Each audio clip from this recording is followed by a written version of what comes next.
रक्षाबंधन भारतीय संस्कृति का एक महत्वपूर्ण पर्व है जो भाई बहन के अटूट प्रेम, सुरक्षा और स्नेह का प्रतीक है।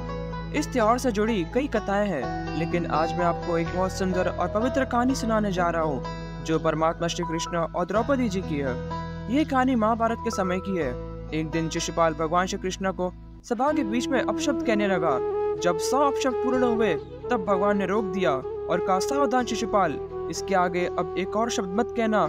परंतु जैसे शिशुपाल ने अगला अपशब्द कहा, भगवान ने अपना सुदर्शन चक्र निकाला और शिशुपाल का वध कर दिया।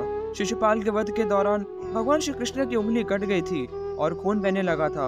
वहाँ उपस्थित सभी लोग यह देखकर व्यथित हो गए थे, लेकिन द्रौपदी जो वहाँ पर मौजूद थी, उन्होंने तुरंत ही अपने साड़ी का एक टुकड़ा फाड़कर भगवान श्री कृष्ण की उंगली पर बांध दिया। यह द्रौपदी की प्रेम का एक उदाहरण था। भगवान श्री कृष्ण ने यह देखकर द्रौपदी से कहा कि तुमने मुझे अपनी साड़ी का यह टुकड़ा बांधकर अपनी रक्षा का भार मुझ पर सौंप दिया है।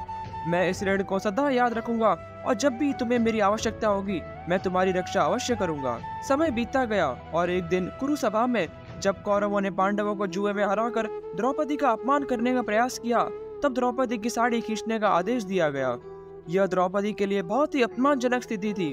उन्होंने अपने भाई श्री कृष्ण को पुकारा जो उस समय वहाँ पर मौजूद नहीं थे, लेकिन द्रौपदी की पुकार प्रभु ने सुन लिया। श्री कृष्ण ने अपनी बहन की रक्षा के वचन को निभाते हुए उसकी साड़ी को इतना लंबा कर दिया कि दुशासन खींचते रहा, लेकिन साड़ी का अंत नहीं हुआ।